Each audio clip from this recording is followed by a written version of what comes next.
Good morning. My name is Josh. I'm joined here today by my colleagues. Hi, I'm Jonathan. Hi, my name is Anthony. Now, we are first semester students here at Delta College, and today we'd like to talk to you about a health item that is really important to all of us. So I'd like everybody who's watching this, take a moment, think about yourself, think about your family, think about your friends and other people that you care for. And I want you to think to yourself, how has smoking impacted their lives? Smoking is something that for the past several decades now, we have known to be harmful, not only to those who are choosing or presently dealing with nicotine addiction, but also to those around them, such as their children and even their pets. Today, we'd like to talk about a number of items from a community-focused orientation within San Joaquin County. We're going to go over Healthy People 2020, how prevalent smoking is, which is to say how common it is, some of the health effects of smoking, because these are things that are worth revisiting, how to quit if you or someone you know is looking to quit, and how to prevent nicotine dependence for others in the future. Starting off with Healthy People 2020. This is a federally funded program that works to aim and hit different health targets for the United States. And Healthy People 2020 has set a target of 12% of less of adults smoking cigarettes. How are we doing? Here in San Joaquin County, we didn't make that target. Starting in 2001, when smoking rates were 17.3%, we've continued to trend down and are presently at about 13%. We lag behind the greater state of California, and there are some opportunities for improvement there that we'll talk about a little bit later on. That is to say, for a state as large as California, we are talking about millions of individuals who smoke. When we look at this from a different angle, in San Joaquin County, 15.5% of adults smoke cigarettes.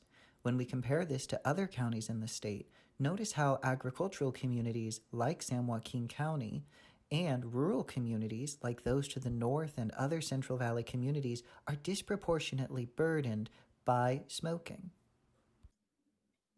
Alrighty, thank you, Josh. My name is Chris. I'm going to be talking about the health effects of smoking, which many of you guys have probably heard about, like especially like the heart problems and the lung problems it can give. But there are also different problems smoking can introduce in different parts of the body, and I will be going over some of those later on. So to get started, around 1 in 5 deaths in the United States are a result of smoking, which is the leading cause of preventable death, which is kind of crazy considering there are other leading causes of preventable death too. Like, for example, one of the bigger ones, motor vehicle accidents. And what's crazy about smoking is it also contributes to other leading causes of death too, like heart disease and lung cancers too.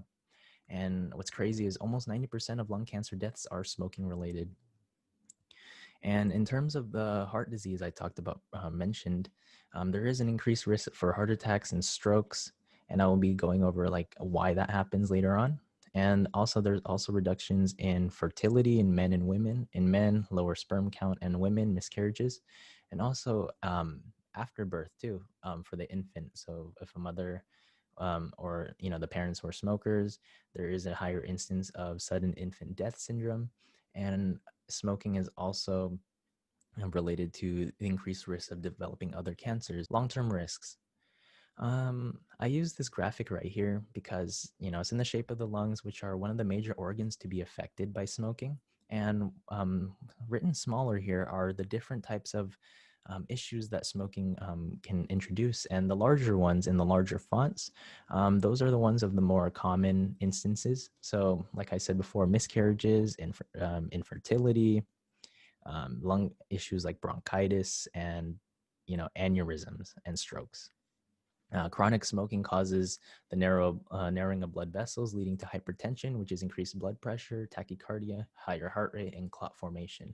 And the clot formation is what's really, one of the big killers, because a piece of coagulated blood in your bloodstream, it's going to be going around your blood system, and if it makes its way to the brain, you get a stroke, or one of the ways of getting a stroke. If it gets to your heart, you can get a blockage of your valve, and that's how you get a heart attack. And heart attacks and strokes are one of the other leading causes of death in the United States as well. And in the lungs, the lungs are affected by impairing oxygen exchange. And what happens in oxygen exchange is you have these little air sacs in your lungs called alveoli, and that's where when you breathe in and breathe out, that's where oxygen and CO2 are exchanged from your blood. And what smoking does is it destroys these sites, and there's a disease called emphysema. And the lack of oxygen in your body is pretty killer, because you get and you get a reduced quality of life from that. And the body's cells, they require oxygen. If you don't have enough, you're not going to be functioning to the best of your abilities.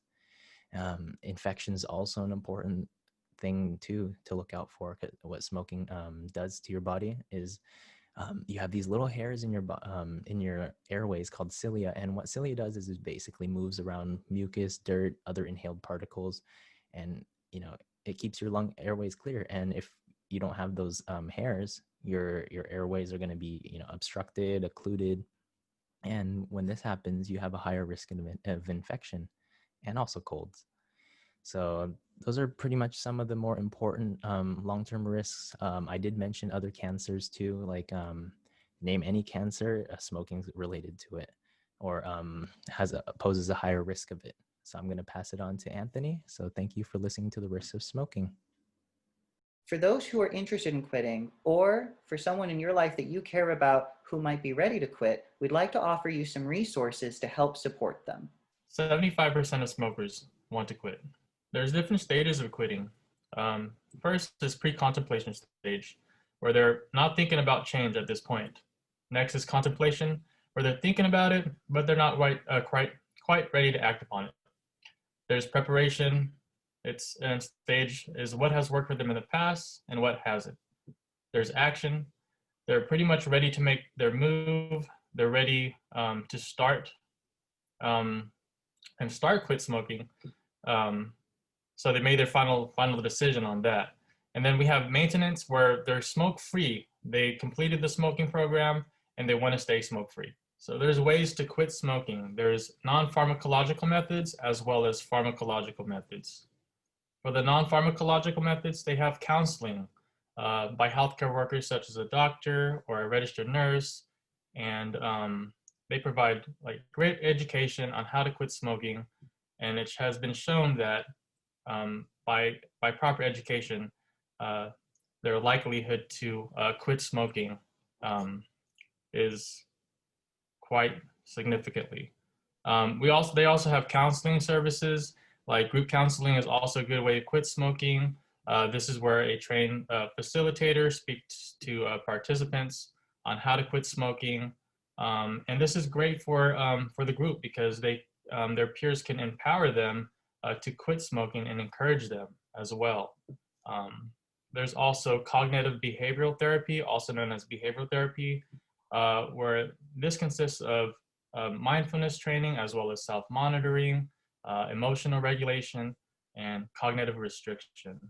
Next, we have self-help materials.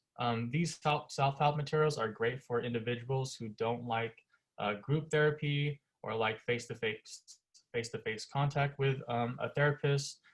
So they can get self-help materials, for examples like written materials like smoking pamphlets, and even mailings like booklets that are sent through the mail. There's also internet-based services as well. They can chat in chat rooms as well as forums. And there's also telephone-based services for example, like quit lines, text messages, and callbacks. Finally, there's also cold turkey. This is where the individual just stops smoking without using any alternative methods. This is not recommended due to the high effects of nicotine dependence. Next, we have pharmacological methods. There's nicotine replacement therapy. There's nicotine gum, nicotine patch, and there's a nicotine inhaler. Nicotine replacement therapy helps people quit by smoking and by replacing the nicotine-mediated neurological effects that are achieved by smoking. In other words, there's small dosages of nicotine that are in the nicotine replacement therapy, which would help combat the withdrawal symptoms that the client is experiencing. NRT therapy is very good because it greatly reduces the effects of smoking cessation compared to a placebo or no therapy at all. So that's NRT, or sorry, nicotine replacement therapy is a great way to help you quit smoking.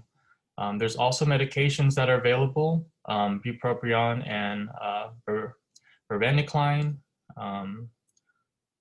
You would have to consult with a doctor, of course, to getting the recommended dosage for that. But combined therapy and counseling has been shown to be the most effective and most effective to quit smoking, okay?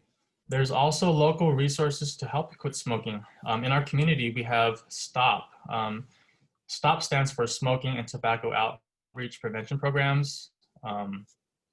STOP works in partnership with our community to promote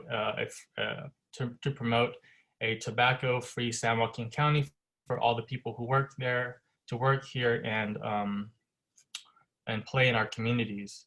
So STOP focuses mainly on creating a healthier retail stores for our community, tobacco-free campuses for our students, community engagement, and resources for current smokers who want to quit. There's also phone counseling services available. California Smokers Helpline is one, and they're open from Monday through Friday from 7 o'clock a.m. to 9 o'clock p.m. Saturday and Sunday, it's 9 o'clock to 5 o'clock p.m., and this is no cost to the client as well. There's also local person-in services that are available. Adventist Health Lodi Memorial is one. For the times, you would have to call for more information, but this is no cost to the client as well. There's also school services available like Stockton Unified School Districts. You would also have to call for the times as well, and it's no cost to the clients. Nowadays, we also have phone apps, so you can also download apps on your phone. We have No Butts, Quick Start, Smoke Free Teens, as well as the Quit Guide and Smoke Free. These are apps that are available through your smartphone. There is a link below that you guys can assess, and they have more resources, more local resources to help you quit smoking. Thank you. All right. So nicotine dependence. What exactly makes cigarettes so addictive to us? Good. All right. So nicotine in your brain. So how does nicotine affect the brain? So nicotine is going to trigger a reaction in your brain. It's a reward system. It's going to stimulate a pleasurable sensation that's going to intensify the activity of dopamine in the brain. It does that by once the nicotine gets through the uptake of the neuron, it's going to start to release the dopamine, and it's also going to increase the amount of nicotine receptors in the brain, making it harder and harder to eventually kick the habit. The more nicotine receptors you have, the more addictive it's going to become. So, go ahead, you can move on. I have, on the next slide, it's going to be the vicious cycle of nicotine addiction. So brain is going to release those neurotransmitters after you take that nice puff of the cigarette or you have the chew in, and the nicotine level, you're going to feel good for a while. You're going to have that almost euphoric sensation, and then the nicotine in the blood is going to fall, and that's when the person's going to start to feel that craving, that urge to smoke, the urge to light up another cigarette, and then you're going to eventually crave, and the cycle just continues and continues and continues until finally you build up that mental fortitude where you seek help, or whatever source you decide to use, you can finally break this vicious cycle. But yeah, deadly. So we need to really focus on preventing new smokers, right? Preventing new smokers is huge, right? The number one way of preventing nicotine dependence, right, would be not smoking in the first place. So here's like a few things that people have implemented, laws and restrictions on smoking. So how and where they can be purchased. So first of all, you have to be 21 to buy cigarettes, and they made restrictions on where they can even sell. So they can't advertise towards kids. They got to be far away from schools. They're trying to move it away from kids as much as possible because we don't want kids to smoke. And other restrictions on advertising. It's a little different in the United States, but in other countries, you'll see ads such as this on cigarette packages. It's like smoking kills, smoking causes cancer. These things are all true, and that people need to be aware of them, especially when they have that pack of cigarettes in their hand. They want to do anything they can to deter people from smoking those cigarettes. And then when and where people can smoke. We see this all the time at restaurants, different businesses, where they have restricted smoking areas. We don't want people smoking around other people with secondhand smoke, just as deadly, especially with kids around. It's terrible. And then, like with schools, can't smoke around schools. Absolutely no smoking around schools. And then as well as restaurants too, or any public area, more or less. So they're really just trying to kind of buckle down on all the smoking and try to get rid of it. It's not good, man. Good. So let's put this all together. We've talked about just how common smoking is. We've touched on the, well, negative health effects, ways that we can quit, and why it's so important for us to help prevent the next generation from developing nicotine dependence themselves. Building on that, I just want to reinforce, smoking is still quite common, particularly in rural and agricultural counties like ours, San Joaquin County. The effects of smoking are very real and long-lasting. It's important to quit and to prevent new people from starting. You don't have to do this alone. There are people in San Joaquin County and the state of California that can help you at no cost. So are you ready to be smoke-free? You can call this helpline at 1-800-540-6775 or the 209-468-2415. And you can call them. It's just a helpline to get you any help that you want to quit smoking, free of charge. Or you can access the San Joaquin County Public Health Services.org and then go under health lifestyle programs and then go under smoking and tobacco prevention. You can also seek help there. We would like to put a call out to those who would like to help others. Here in San Joaquin County, we have a program known as STOP. You can find them on Facebook by searching STOPP. They work with the community on a variety of programs, particularly focused on the youth. If you go to the San Joaquin County Public Health Services website, which we mentioned on the slide before, you can actually sign up to be a community aid in assisting them as a partner. Thank you very much for watching our presentation today. We hope that we were able to offer some resources that can help you personally or someone that you care about. We can all do our part to help end smoking and to help end nicotine dependence. Thank you. Butt out.